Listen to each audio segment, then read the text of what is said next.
Welcome learners. कसे आहात? मजेत ना? मजेतच पाहिजे. आज आपण स्कॉलरशिपचं बघूया. स्कॉलरशिपमध्ये मराठीतलं कविता व कवितेवर आधारित प्रश्न बघूया. आधी आपण उतारा पाहिला, आता कविता बघूया. कविता व कवितेवर आधारित प्रश्न. ओके, तर सुरू करूया. आपण आधी काय पाहिलं? उतारा वर त्यावर आधारित प्रश्न. आता आपण आज बघूया कवितावर कवितेवर आधारित प्रश्न. ओके, हे बघा. पण त्याआधी काही लक्षात ठेवण्याच्या गोष्टी आपण आधी त्या बघून घेऊ. तर काय आधी कविता व्यवस्थित नीट वाचून घ्यायची, तिचा आशय व अर्थ समजून घ्या. आणि प्रत्येक कवितेवर किमान 3 प्रश्न विचारले जातील. तर कवितेखाली दिलेले जे प्रश्न असतील ते नीट वाचून घ्यायचे आणि त्याचे उत्तर शोधताना सर्व पर्याय पडताळून पाहिजे. नीट बघून घ्यायचे सगळे पर्याय. घाई न करता योग्य उत्तराची खात्री झाल्यावरच त्या पर्याय क्रमांकाचे वर्तुळ रंगवायचे. आणि प्रश्नाचं उत्तर असं नाही की पहिल्या प्रश्नाचं उत्तर आहे म्हणून पहिल्याच लाईनमध्ये असेल असं नाही. खाली असू शकतं किंवा तिसऱ्या प्रश्नाचं उत्तर वरती पण असू शकतं. ओके, तर आपण बघूया. तर हा आहे स्वाध्याय दिलेला आहे आपल्याला, त्याने सोडवून दाखवलेला आपल्याला प्रश्न. पण तरी आपण एक प्रॅक्टिस म्हणून सराव म्हणून आपण ही कविता बघून घेऊ. ओके, इथे आपल्याला उत्तर दिलेले आहे, बाकीचे आपण शोधून आपण बघूया.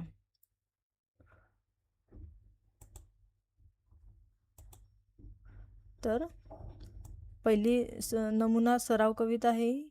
इवलीशी साधीशी मी पंटी मातीची, मी असते तानेली सकलांच्या प्रीतीची. सकलांच्या म्हणजे सर्वांच्या आणि प्रीतीची म्हणजे प्रेमाची.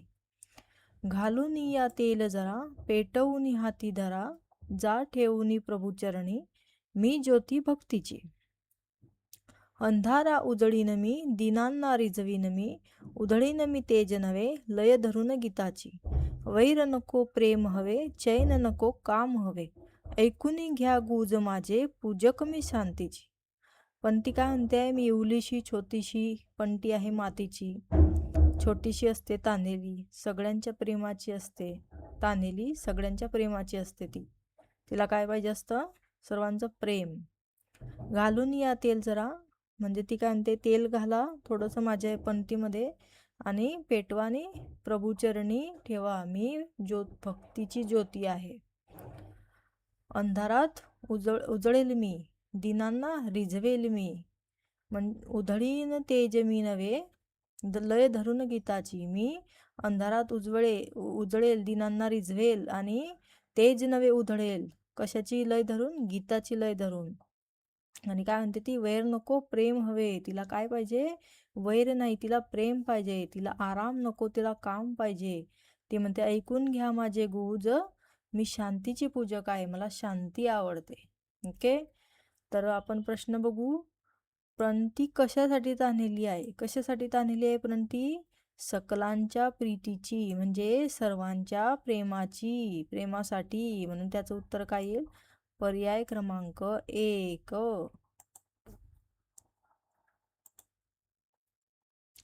दुसरा प्रश्न काय आहे? पण ती काय सांगत आहे? काय सांगते पण ती? तर आपण बघू. चैन हवी काम नको, वैर नको प्रेम हवी, शांती हवी भक्ती नको. शांती नको भक्ती हवी. तर काय पाहिजे तिला?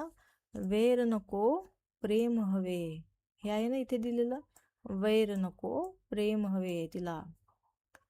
तिसरा प्रश्न. कवितेत कोणत्या शब्दांचा विरुद्धार्थी शब्द आलेला नाही?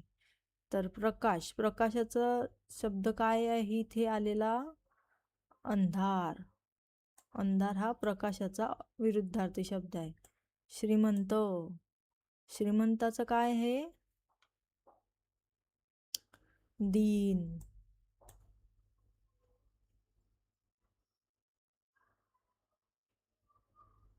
आणि अशांतीचा काय आहे? तर अशांतीचा आहे शांती. तर कोणाचा आलेला नाही आहे? चिमुकलीचा. म्हणजे हे याचं उत्तर येईल पर्याय क्रमांक 3. ओके. आता आपण सरावासाठी जे आहे कविता आपल्याला दिलेल्या आपण ते बघूया. तर त्यासाठी पहिली कविता आहे.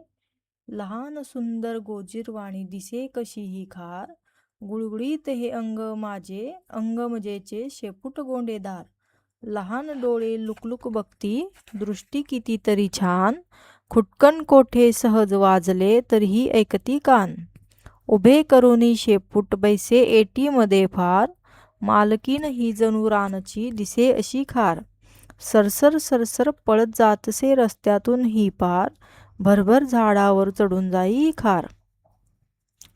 काय म्हणतायत कवी? लहान सुंदर गोजीरवाणी कशी दिसते ना खार, गुळगुळीत अंग असतं तिचं, शेपूट कशी गोंडेदार असते, लहान डोळे असतात पण दृष्टी एकदम छान असते, कुठे आवाज आला तर पटकन डोळे कान तिचे ते लगेच कान ऐकते, कान उभे करते. उभे करून शेपूट म्हणजे उभी तर अशी राहते, ऐटीमध्ये बसते तर अशी की जशी रानाची मालकीनच आहे, आणि सरसर पडते रस्त्यातून आणि भरभर झाडावर चढून जाते, असं खारीचं कवींनी हे इथे सांगितले आपल्याला. तर आपण त्यातला प्रश्न बघूया पहिला. खारुताईला रानाची मालकीन का म्हटले आहे? का म्हटले आहे? तर आपण पर्याय बघूया. शेपूट झुपकेदार आहे म्हणून, शेपूट उभी करून ऐटीत बसते म्हणून, सरसर पळत जाते म्हणून, डोळे लुकलुक करते म्हणून. तर हे सगळे पर्याय खारुताई करते, पण तिला का म्हटलंय कवींनी रानाची मालकीन? कारण ती उभे करून शेपूट बैसे एटीमध्ये फार, म्हणजे उभी तर अशी राहते, शेपूट अशी उभी करून बसते जसं काही रानाची मालकीनच आहे, म्हणून पर्याय क्रमांक 2 याचं उत्तर येईल. दुसरा प्रश्न. खारुताईसाठी कोणते विशेषण वापरले आहे? पर्याय हे लहान सुंदर गोजीरवाणी, हे तिघं विशेषण वापरलेले आहे. ते बघा, लहान सुंदर गोजीरवाणी, म्हणून याचं उत्तर काय येईल? पर्याय क्रमांक 4. तिसरा प्रश्न. कवितेत कोणत्या शब्दाचा समानार्थी शब्द आलेला नाही? तर अरण्याचा समानार्थी शब्द काय आहे इथे?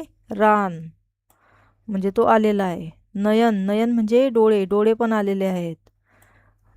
तिसरा आहे उदर, उदरचा आलेला नाही आहे, कारण शरीराचा आलेला आहे इथे अंग आलेला आहे ना, म्हणून याचं उत्तर येईल पर्याय क्रमांक 3. उदर या शब्दाचा समानार्थी शब्द कवितेमध्ये आलेला नाही, म्हणून याचं उत्तर येईल पर्याय क्रमांक 3.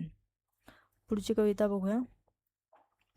पाखरांची किलबिल कानात, मोरांचा टाहो रानात, पाण्यावर पहा बदकांचे थवे, मोराला मात्र माळरान हवे, पाखरांची घरटी सुबक भारी, लांडोरची तरा असे न्यारी, घाले अंडी खुशाल तरी, 4-5 काटक्यांवरी, पाखरांना हवी उंच भरारी, मोराला परी जमीन प्यारी, छोटे पक्षी अन शेपट्या छोट्या खाणी, मोरांची मात्र आगळी कहाणी, मोर भारताचा राष्ट्रीय पक्षी, पिसाऱ्यावर खुले भरजरी नक्षी.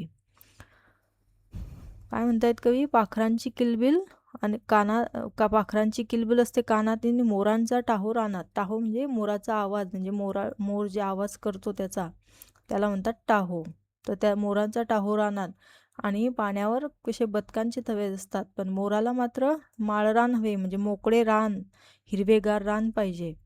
पाखरांची घरटी सुबक भारी, पण लांडोरची तरा असे न्यारी, म्हणजे पाखरांची घरटी कशी सुबक असतात, मऊ मऊ असतात, पण लांडोरची वेगळीच तरा आहे, कारण ती अंडे खुशाल घालते. ती 4-5 काटक्यांवरच ती अंडे घालून टाकते, कारण तिला असं काही नाही आहे की मऊस पाहिजे की काही. पाखरांना हवी उंच भरावी, मोराला परी जमीन प्यारी, पाखरांना कशी उंच भरारी हवी असते, पण मोराला जमीनच पाहिजे, त्याला खालीच पाहिजे, त्याच्यावरच त्याची पिसारा फुलवायला आवडतो, जमिनीवरच. छोटे पक्षी अन छपट्या छोट्या खाणी, मोराची मात्र आगळी कहाणी, मोर भारताचा राष्ट्रीय पक्षी, पिसाऱ्यावर खुले भरजरी नक्षी. छोटे पक्षी, छोट्या पक्ष्यांच्या शेपट्या कशा छोट्या आहे, पण मोराची मात्र कहाणी वेगळीच आहे. आगळी म्हणजे वेगळी. मोर भारताचा राष्ट्रीय पक्षी आहे, आणि त्याला पिसाऱ्यावर त्याच्या छान अशी नक्षी येते जेव्हा तो पिसारा त्याचा फुलवतो तेव्हा. म्हणून मोराची मात्र कहाणी आगळीच आहे असं कवी आपल्याला म्हणताय. तर आपण प्रश्न बघू. छोट्या पक्ष्यांच्या शेपट्या कशा आहेत? इवल्याशा, छोट्या खानी, आकर्षक, गोजिऱ्या. कशा आहेत? तर छोट्या खानी. कशा आहे? छोट्या खानी. ह्या बघा हे दिलेलं आहे, छोट्या खानी. बदकांचे ठवे कुठे आहेत? तर पहिला पर्याय आहे माळ रानावर, जमिनीवर, झाडावर, पाण्यावर. कशावर आहेत? पाण्यावर. बदकांचे थवे कशावर आहे? पाण्यावर. तिसरा प्रश्न, विशेषण विशेषाची यापैकी कोणती जोडी कवितेत आलेली नाही? तर भरजरी नक्षी आलेलं आहे, हे बघा इथे भरजरी नक्षी आलेलं आहे. सुबक घरटी आलेलं आहे, हे सुबक घरटी. उंच भरारी ते पण आलेलं आहे. कुठं आहे उंच भरारी? उंच भरारी आलेला आहे. काय आलेलं नाही आहे? तर हिरवेगार रान. म्हणून याचं उत्तर येईल पर्याय क्रमांक 3. पुढची बघूया. कविता नंबर 3. आमच्या घराची खिडकी मोठी, खिडकीतून पाहायला साऱ्यांची दाटी. खिडकीतून दिसे आभाळ मोठे, सूर्य आणि चंद्र खिडकीतून भेटे. पाऊस बरसून खिडकीवर येई, सारखा भिजायला बोलावत राही. खिडकीतून येई घरात वारा, पहा वाहतो कसा भरारा. कितीतरी पक्षी खिडकीवर येतात, चोचीतली गाणे गाऊन जातात. म्हणूनच घराला खिडकी असावी, खिडकीतून अख्खी दुनिया दिसावी. ते काय म्हणतायत? आमच्या घराची खिडकी मोठी, खिडकीतून पाहायला साऱ्यांची दाटी. खिडकीतून दिसे आभाळ मोठे, सूर्य आणि चंद्र खिडकीतून भेटे. म्हणजे ते काय म्हणतात? आमच्या घराची खिडकी कशी पाहिजे? मोठी पाहिजे, की त्या खिडकीतून साऱ्यांची दाटी आली पाहिजे. खिडकीतून सगळं दिसलं पाहिजे, आभाळ दिसलं पाहिजे, सूर्य आणि चंद्र खिडकीतून भेटायला यायला पाहिजे. पाऊस बरसून खिडकीवर येई, सारखा भिजायला बोलावत राही. खिडकीतून येई घरात वारा, वाहतो कसा भरारा. ते म्हणतायत पाऊस बरसून खिडकीवर येतो आणि सारखा भिजायला बोलवतो, आणि खिडकीतून छान असा वारा येतो, भरभर वाहत येतो. पहा कसा भरभरा वारा येतो खिडकीतून. पुढे ते म्हणतायत कितीतरी पक्षी खिडकीवर येतात, चोचीतली गाणे गाऊन जातात. म्हणूनच घराला खिडकी असावी, खिडकीतून अख्खी दुनिया दिसावी. खिडकी का मोठी असावी म्हणतायत ते? कारण कितीतरी पक्षी खिडकीवर येतात आणि चोचीतली गाणे गाऊन जातात. म्हणून घराला मोठी खिडकी असावी, की त्या खिडकीतून पूर्ण दुनिया दिसायला पाहिजे, असं कवी म्हणतायत. तर आपण आता प्रश्न बघूया. पहिला प्रश्न आहे, सारखे भिजायला कोण बोलावत आहे? आभाळ, पाऊस, वारा, पक्षी. कोण बोलवत आहे? तर सारखा भिजायला बोलवतो आहे पाऊस. हे बघ, पाऊस बरसून खिडकीवर येई, सारखा भिजायला बोलावत राही. तर याचं उत्तर काय येईल? पर्याय क्रमांक 2. कोण बोलवत आहे? पाऊस. दुसरा प्रश्न, पक्षी काय करून जातात?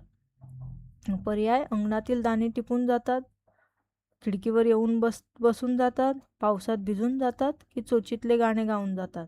तर याचं उत्तर काय येईल? पर्याय क्रमांक 3. चोचीतली गाणे गाऊन जातात. हे बघा, कितीतरी पक्षी खिडकीवर येतात आणि चोचीतली गाणे गाऊन जातात.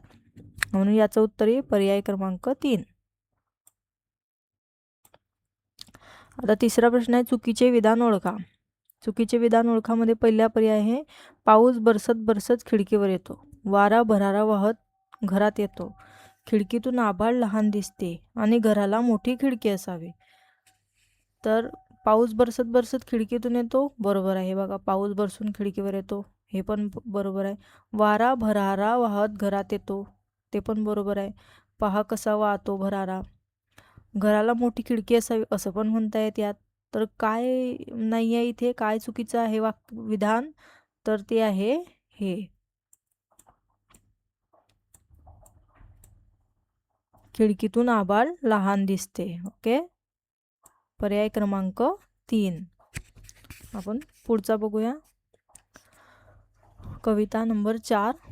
सोन्याच्या धारा सोन्याच्या धारा चंदेरी वारा, पाऊस आला उडत भरारा, थेंबावर थेंब डोंगर चिंब, खुलून दिसे आभाळ बिंब, ये रे पावसा ठुमकत असा, देईन तुला मोत्यांचा पसा, पावसाची धार डोले शिवार, चोहीकडे दिसे हिरवेगार.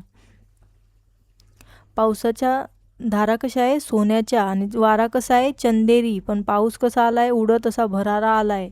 थेंबावर थेंब डोंगर चिंब, थेंबावर थेंब आल्यामुळे डोंगर कसा झालाय चिंब, आणि आभाळ कसं झालंय असं खुलून खुलून खुलून दिसतंय. आणि ते कसं कवी काय म्हणतात, पावसा कसा ये ठुमकत ठुमकत ये, तू ठुमकत ठुमकत ये, मी तुला मोत्यांचा पसा देईल.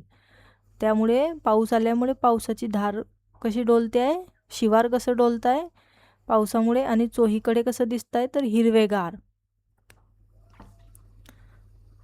ओके, तर आपण प्रश्न बघूया. शिवार कसे दिसत आहे, कसं दिसत आहे शिवार तर हिरवेगार. चंदेरी खुलून सोनेरी, तर कसं दिसत आहे हिरवेगार. हे बघा, चोहीकडे दिसे हिरवेगार. दुसरा प्रश्न, पावसाला कशी यायला सांगितले आहे, ठुमकत डोलत उडत की भिजत. कसं सांगितलं आहे ठुमकत. हे बघा, ये रे पावसा ठुमकत असा, तर याचं उत्तर येईल पर्याय क्रमांक 2. तिसरा प्रश्न, कवितेत कोणत्या शब्दाचा समानार्थी शब्द आलेला नाही. अंबर, अंबर म्हणजे आकाश, आकाश आभाळ, आभाळ म्हणजे आकाश, त्या अंबरचा विरुद्धार्थी समानार्थी शब्द काय आहे आभाळ. दुसरा, पवनचा समानार्थी काय आहे तर वारा, वारा म्हणजे पवन. तिसरा, वर्षा, वर्षा म्हणजे पाऊस, म्हणजे पावसाचा वर्षाचा पण आलेला आहे पाऊस, तर कोणाचा आलेला नाही आहे तर सविता या शब्दाचा समानार्थी शब्द आलेला नाही, म्हणून याचं उत्तर येईल पर्याय क्रमांक 4. पुढची कविता बघूया. प्राजक्ताच्या झाडाखाली फुलांचा ग पडला सडा, बाळ रांगे दुडुदुडा अंगणात, वाऱ्यासंगे डोलताती तुळशीच्या ग मंजिऱ्या, मोठी हालती गोजिऱ्या सावळ्याच्या, पहाटेचा गार वारा कळ्या फुलात गस खेळे, सदा वाजती वाळे लाडक्याचे, गोकर्णीच्या फुलावरी थेंब पडले ग दवाचे, भरले डोळे पाडसाचे आसवांनी, वेलीची या पानांमध्ये पाखरे ग चिवचिवती, होट झोपेत हालती तान्ह्याचे. कवी काय म्हणताय, प्राजक्ताच्या झाडाखाली फुलांचा सडा पडला आहे, आणि बाळ कसं अंगणामध्ये कसं धावताय रांगताय, दुडू बाळ अंगणामध्ये रांगताय, आणि वाऱ्यासंगे तुळशीच्या मंजिऱ्या अशा छान डोलतायत हलक्या, आणि बाळाच्या मुठी अशा बाळ असं छान मुठी हलवत आहे. पहाटेचा गार वारा कळ्या फुलात ग खेळे, सदा वाजती वाळे लाडक्याचे, पहाटेचा गार वारा कसा फुलांमध्ये खेळतोय, आणि त्यात बाळाचे वाळे छान असा आवाज करताय. वाळे म्हणजे पैंजण बाळाचे. गोकर्णीच्या फुलावरी तेंब पडले ग दवाचे, भरले डोळे पाडसाचे आसवांनी. कवी काय म्हणतात, गोकर्णीच्या फुलावर थेंब पडले पावसाचे दवाचे दवबिंदू, ते कसं दिसतंय जणू पावसाचे अश्रूच आहेत. वेलीची या पानांमध्ये पाखरे ग चिवचिवती, होट झोपेत हालती तान्ह्याचे, वेलीच्या पानांमध्ये पाखरे असे चिवचिव करतायत, आणि बाळ असं छान झोपेमध्ये होठ हलवताय, असं आपलं कवी म्हणतायत. प्रश्न बघूया. पहिला प्रश्न, या कवितेत कोणाचे वर्णन केलेले आहे. प्राजक्ताचे, रांगणाऱ्या बाळाचे, गोकर्णीचे की वाऱ्याचे. कोणाचे केलेले आहे तर बाळाचे, रांगणाऱ्या बाळाचे वर्णन केलेले आहे, म्हणून याचं उत्तर येईल पर्याय क्रमांक 2. दुसरा प्रश्न, दवाचे थेंब कुठे पडलेले आहेत तर गोकर्णीच्या फुलांवर, वेलींच्या पानावर की तुळशीच्या मंजिऱ्यावर की प्राजक्ताच्या झाडावर. तर कुठे पडलेले आहेत गोकर्णीच्या फुलांवर. हे बघा इथे ना, गोकर्णीच्या फुलांवरी थेंब पडले ग दवांचे. तिसरा प्रश्न, चुकीचे विधान ओळखा. चुकीचे विधान ओळखायचं इच्छातलं. तुळशीच्या मंजिऱ्या वाऱ्यासंगे डोलतायत, बरोबर. तान्ह्या वाळ्यांचे होठ झोपेत आलताय, हे पण बरोबर.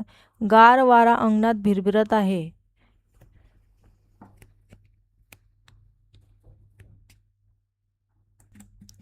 गार वारा अंगणात भिरभिरत आहे, झाडाखाली पारिजातकांचा सडा पडला आहे. तर याचं उत्तर काय येईल? गार वारा अंगणात भिरभिरत आहे. पर्याय क्रमांक 3 हे चुकीचं उत्तर आहे. गारवारा अंगणात नाही, गारवारा कुठे फिरतोय? पहाटेचा गारवारा कळ्या फुलांमध्ये खेळतोय. ओके. तर हा व्हिडिओ जर तुम्हाला आवडला असेल तर लाईक करा, शेअर करा आणि सबस्क्राईब करा. आता आपण पुढच्या व्हिडिओमध्ये भेटूया. ओके. थँक्यू.